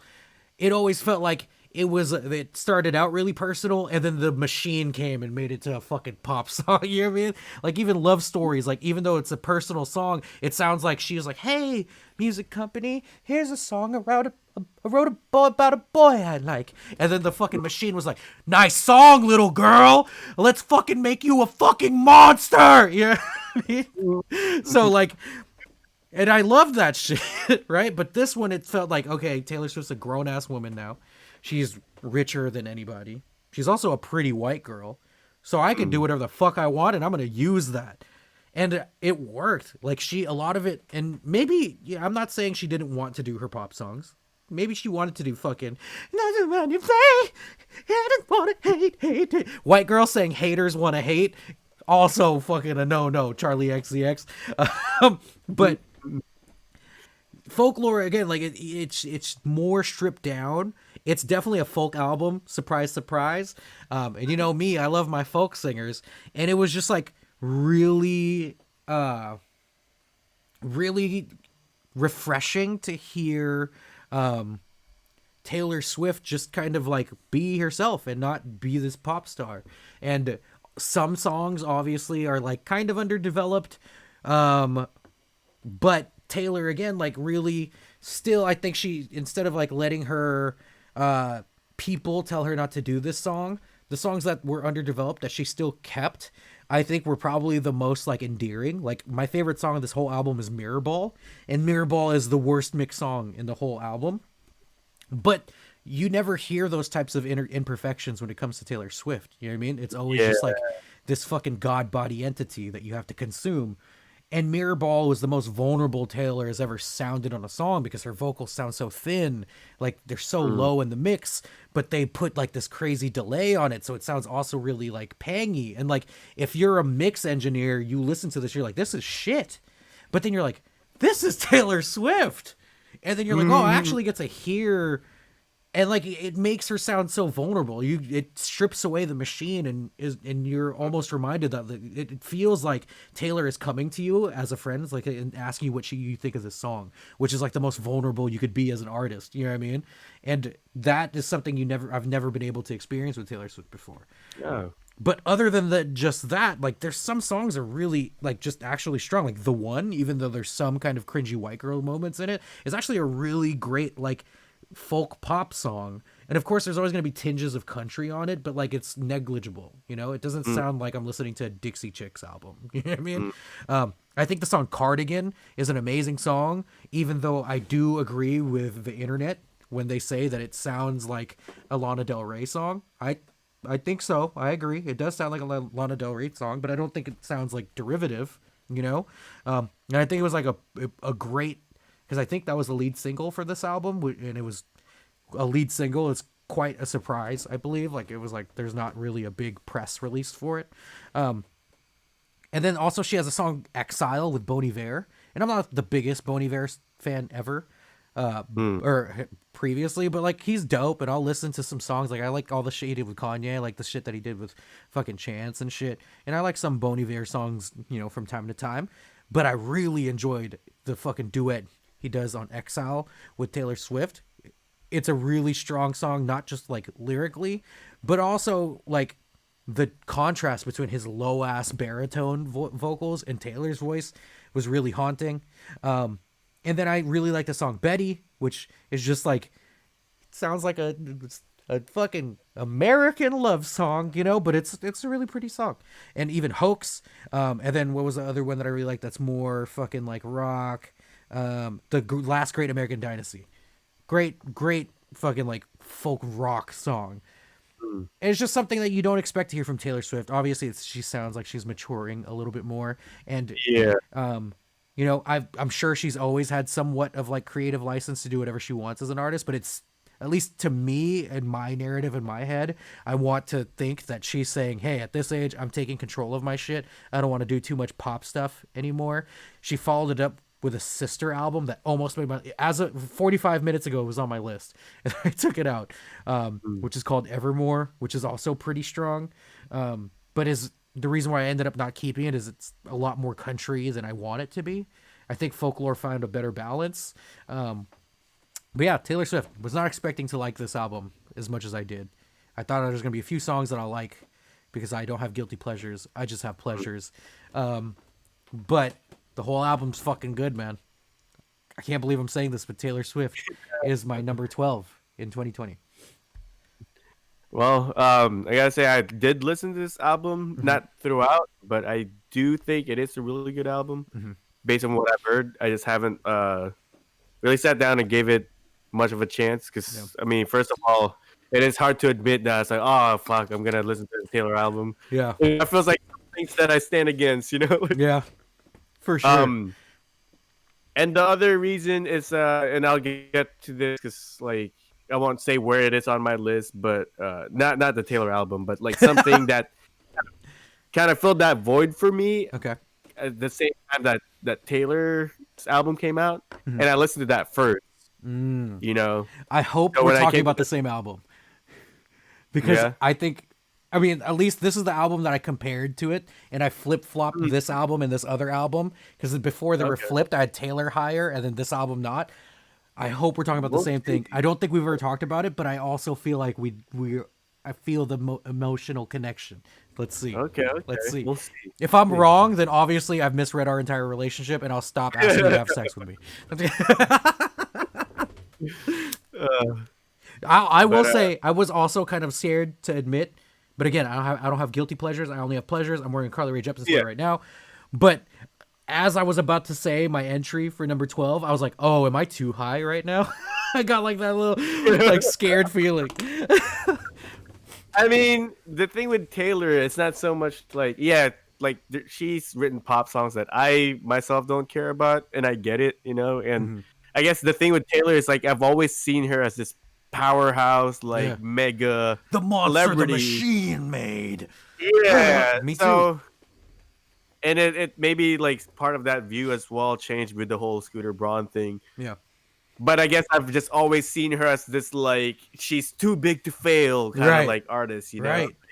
And yeah, there's just that part of me that just like, too big to fail artist. I feel like what she writes has to make money or else. So like, but when I heard the album you're talking about, I do feel like, oh, layers got peeled. I see more of her like craftsmanship as a songwriter or someone who's trying to express her emotion more than just like Make the money. industry. Yeah. Yeah. Yeah, and Yeah. that's why I'm struggling where to place this because like I'm trying to figure out if I'm just like a prisoner of the moment when it comes to me being just like really happy and surprised to like actually feel like I'm experiencing Taylor Swift as a person versus like the machine, you know what I mean? Or Yeah. if this is just a good album or a great album because it's obviously a good album. I think we all could agree it's a good album, but is it Yeah. great? And where I have it placed is it's great. You know what I mean? And like I don't know if that's actually or where I've placed it is a little bit outside of great. You know what I mean? Because I'm just like not 100% sure if I just like the songs in a vacuum or if the songs are cool and I'm just happy to experience her finally. You know what I mean? I'd be happy to experience Taylor. Lord. I misread this completely. I thought we were gonna fuck. No, I'm just kidding. All right. Well, my number 12 is called Heaven to a Tortured Mind by Evis Tumor. Have you heard of him? Not at all. Eva's tumor? Evis Tumor or Tumor, Is it? something like that. It's not a tumor. It's a tumor. It's Evis. This is someone that I was aware of because of a friend who like listens to a lot of music. Recommended him to me, and his previous album sounds a lot different. I think it's a little bit tighter. This new album I like because like first of all the opening track when it opens it's misleading. It sounds like it's gonna be like hip hop or something, and I feel like I've heard this before. It sounds like a sample because like dun dun dun dun dun dun dun dun dun dun. Dun, dun, dun, dun, dun. Let the boys be boys. The fucking slam, slam, dun, dun, dun, dun, dun, dun. Nah, not like that. But I guess I like this album, this artist because it kind of reminds me of like a more modern Blur. Okay. Where there's a lot of like experimentation happening, but it's still kind of like this garage band. You're a Al Booty Boy. You know what I mean? Al, What? you're David Al Booty Boy. Al Booty Boy. So of course you like Blur as well. Well, I like Blur, but I'm not as into it as I am the Gorillas or something like that. I feel like Yeah. there's a lot of Blur albums where like, which is the same criticism of this, where like there's songs I like, and a lot of them are just all right. Yeah. I I feel feel like there's definitely strong highlight songs in here, like, and the production. It feels like a perfect marriage between, like I said, like kind of like the alternative slash a few like hip hop samples here and there, Mm-hmm. or it's and the way they use their hip hop samples kind of remind me of like sometimes when Radio Department kind of Okay. inject some of that stuff in, Yeah. you know, where like you guys are so close to like I don't know, almost forming like a new thing, you know. Right. I feel you. But yeah, even though I like this album, there's just like some songs in the middle where I was just like, I could do without that. Yeah, I Actually, like, feel you. and I think it's mostly some of it is the performance sometimes where I just feel like the singer himself, like there's this one song, I forgot the name, but he had this female like singer in it. I thought her stuff was sounding good, and then when he came on, I was just kind of like, they kind of sounded too whiny to me from Yeah. his part. But other than that, I still think it's worth a listen because especially if you're like a hip hop person who wants to get into like Blur and that kind of like, I guess that was sort of like 80s Britpop, you know? Right. Like, I feel like it's gonna, I think you'd enjoy it. I don't think they're necessarily like pushing the envelope as much because at the end of the day, it's just like Blur if they never left, if they Right. didn't turn into gorillas or whatever. Right. Gotcha. Well, shit, I'll check that out. Never heard of that artist before, but if it sounds like Blur, I think it's worth a shot. I'll give it a shot. Rank pretty high on your list too, so shit, I'll get it. Yeah. Lit. Okay, sick. What number are we on? 12? Oh, I just did 12. 11. Yeah. 11. So this is the last one of 20 through 11. So after we do this entry, let's do an ad break, 60-second ad break, so we can run to the bathroom, refresh our or replenish our refreshments to really get into top 10. So this is Way Gang Worldwide TV After Dark. You know what I'm saying?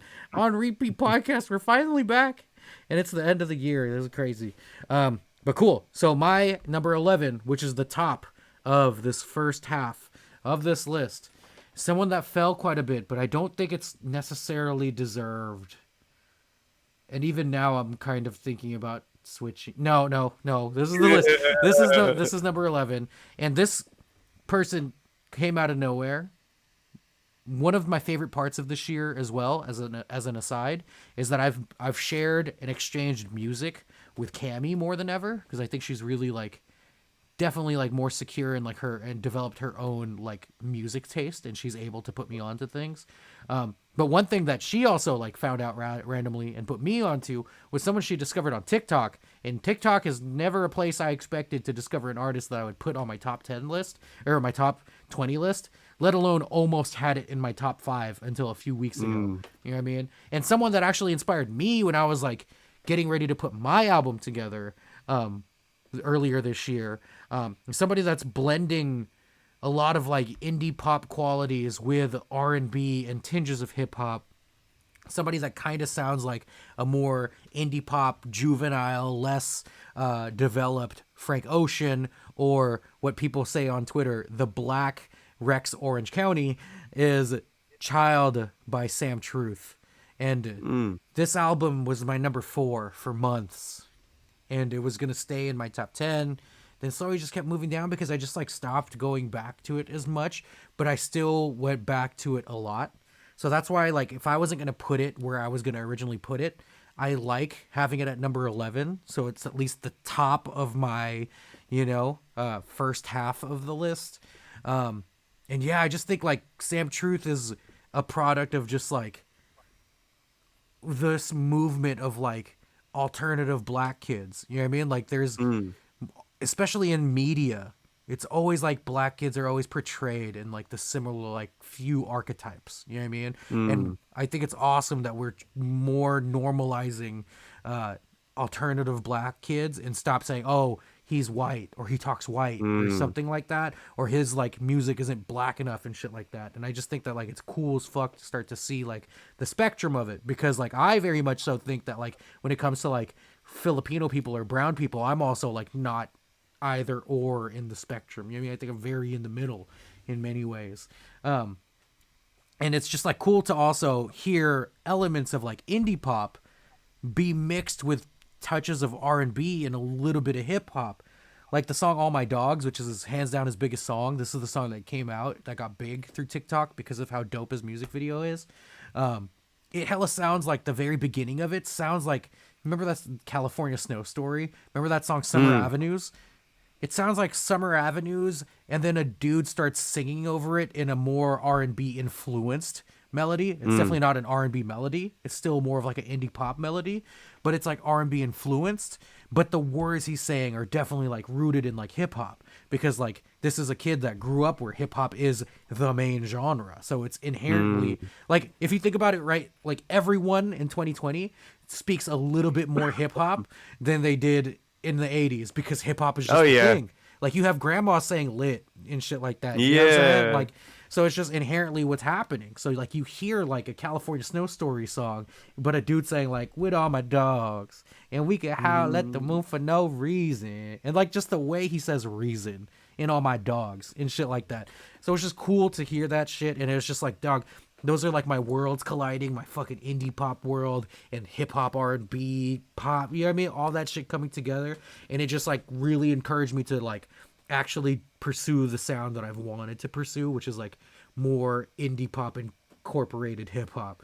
You know what I mean? Yeah. Like I got, when I fucking like rapped over the fucking radio department beat, I was scared to put that shit out, and I didn't put it out. You know what I mean?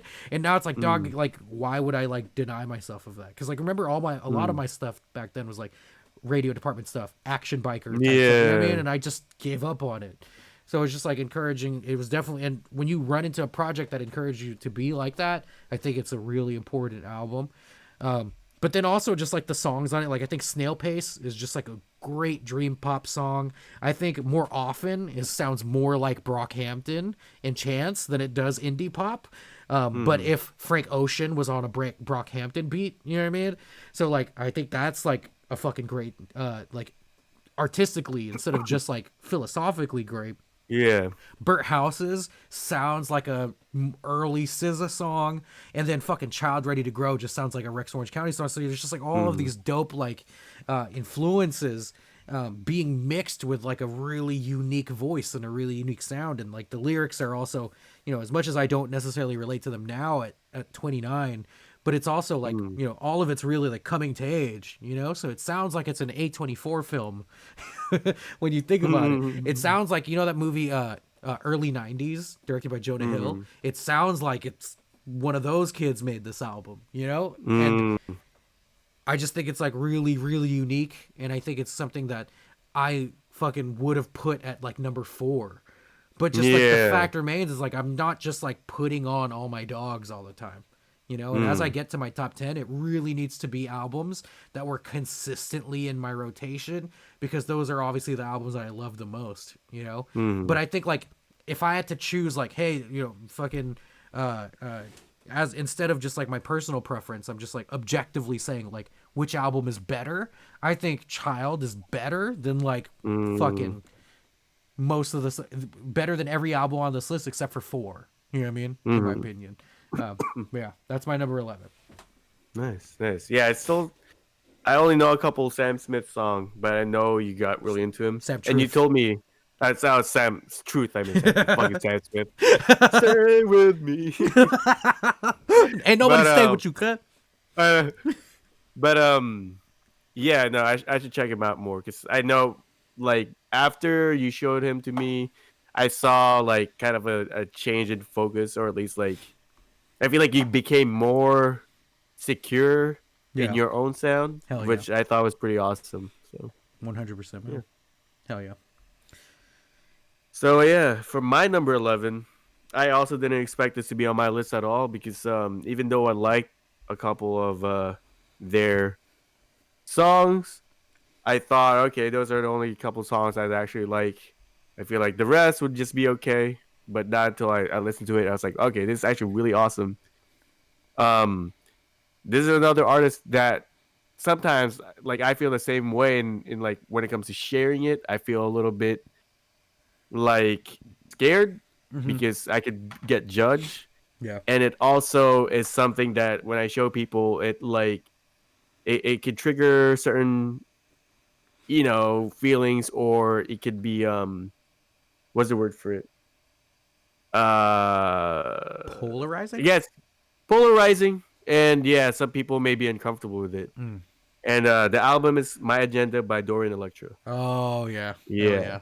So Dorian Electra, I've showed her or him to you. Them. I don't know Is it they? them. Let's just play it safe and They. say they.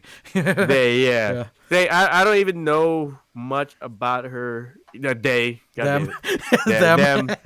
Yeah, because I don't even know Yeah. if they are trans or not. Yeah. You know, because I feel like to me the way I see Dorian Electra is they're the embodiment of sexual fluidity or gender fluidity. Yeah. You know, where I think that they're mostly kind of they're like with their art, their platform. I feel like what it's all about. It's kind of like at first it felt like a gimmick. You know, that's why I would like stay away from it. And even I thought it was kind of weird at first. Is that until after a little bit more exposure to it? That's like, yeah, this is pretty good. And then she released a music video for Gentleman slash Milady. Yeah. And when I saw that, I thought it was crazy as fuck, you know. And at first, I was judging it. It's like, wow, this is cheesy as fuck. Yeah. But then when I heard the song, I was like, okay, no, this is sick. So You sick. know, like it's Yeah. funny because like the hook is hella cheesy. Mhm. Um, the production is really good, but like there's like enough cheese factor to it, but not too cheesy that it's repulsive. It's more like it's almost like a good meme sometimes. Yeah, for sure. You know? Yeah. And I feel like they kind of represent as well not just the gender fluidity, but also like just how like people of the internet how they move in the real world, you know, or like their ideas and stuff like that. Because it seems like she or they have a persona that they Mhm. have that is made to kind of interact online, where because of the lockdown and COVID, she kind of did kind of like what Soccer Mommy did, which is Mhm. do an event online through Club Penguin. Yeah. Except Dorian Electra put it out on Second Life, I think is what it's called, where it's pretty much like a chat place where you can make your person and stuff like that. Yeah. Um, as far as music, it took me a while to get used to it, but I guess it's called like there's a certain word for it. Hyper pop, I think is what it's called now. Oh God, that's what it is. Yeah, Okay. yeah, hyper pop, like 100 gags and stuff like that. Mhm. Um, because at first I thought I was only gonna like a few of their songs, but when even that song I showed you, like "F the World," Mhm. with the music video with the Starbucks girl. Yeah. Yeah. Yeah. So good. At first, yeah, but at first, like I thought the music video was good. I didn't really care for the music. Mhm. When I had listened to it, finally, I actually love it, and Right. I found out that one of my favorite bands, The Garden, is actually featured in that song. Oh really? Yeah, and then when they came on, I was like, hold on a minute. This sounds like a Garden song. And then sure enough, they're there. So they have a feature or a song with Rebecca Black as a Yeah. feature.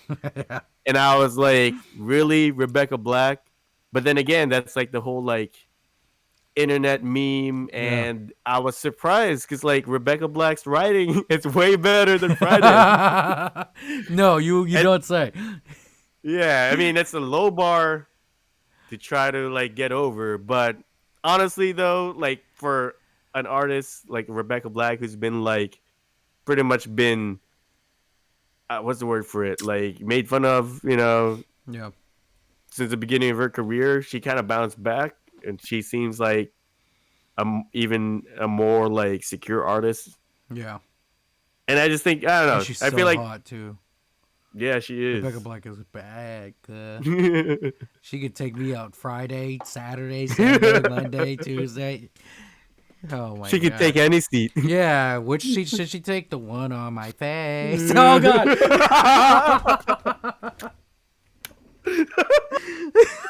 It's thigh day. Thigh day. Friday. Don't miss out on Friday. Oh my God, I'm sorry. No, it's all good. But again, I feel like this whole what Dorian the Electra's doing, and I guess the label that they're in, it does feel like it's something that is born from like a generation that's like a little bit beyond us, and Yeah. a lot of people aren't gonna get it, Word. and that's why sometimes it is hard to share an artist like her because I feel like people are gonna look at you weird. I just decided, oh well, Fuck it. Yeah. yeah, fuck it. I like it. Yeah. I don't think it's weird at all, and yeah, especially I feel like if people get more exposed to this, the more their comfort levels will get bigger, you know. So Yeah. yeah. I will. Uh-oh. Was that me that froze? Mm. I mean, you're fine. For a second, you did. Oh. What did you say? Yeah. Can you repeat it just in case we lost it on the stream? I guess I was just saying if you like part of their music is to kind of take you to the edge Yeah. Yeah. and kind of try to push you out of there a little bit, you know, to kind of raise your comfort zone a little bit more. And that definitely did it for me because for some reason with people and sexuality and gender, that's like the most like scary thing for people. Facts. You know, it's one of the like the deepest part of people's personalities. Word. And to me, like in a way, I feel sort of like I don't want to pat myself in the back, but I kind of like that in myself that I could like, you know, be exposed to things that seem strange, be like secure in myself enough to like not let a weird thing like this like stop me from liking it, you know, Yeah, for sure. and actually like be willing to explore something like that. Hell yeah. So. It's dope. I mean, like, I when you showed me Dorian Electra, I was like, dude, this is just dope ass art. You know what I mean? Mm-hmm. Everything Yeah. else, while the message is really important, right? Everything else stops mattering. You know what I mean? Like, again, like I've Yeah. been trying to live my life behind and no guilty pleasures, only pleasures, you know?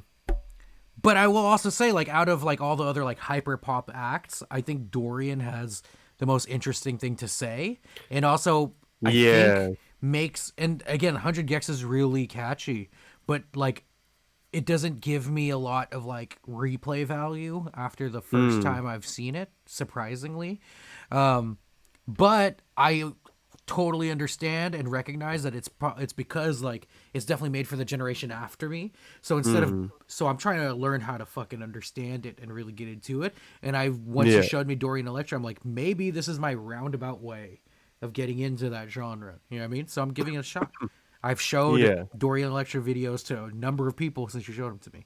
So I'm trying.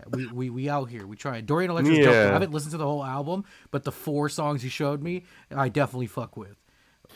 And like I like how it's still kind of comedic. Like Yeah.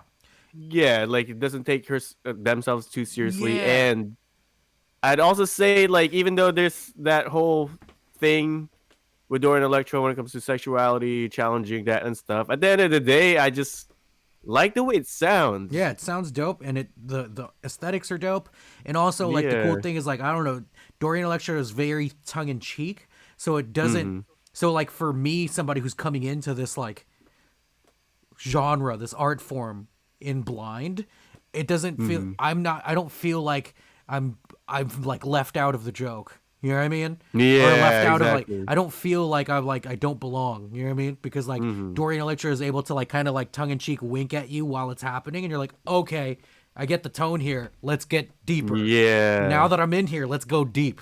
You know what I mean? Exactly. So it makes it more accessible for someone that's like going into it kind of blind. You know. Lit. True.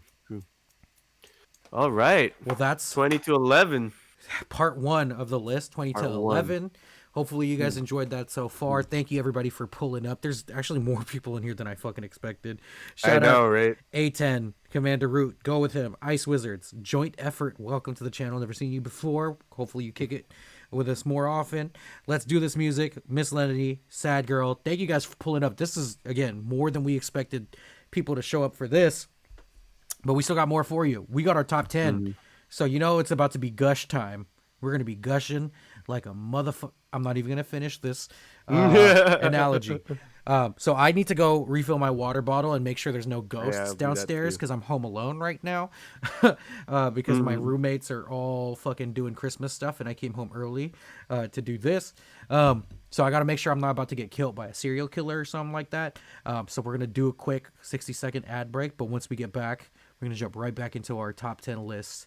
So yeah, we'll be right back. Sounds good. We'll be right back. What we pushing, we get pulled in by the waves. Popping pills and bottles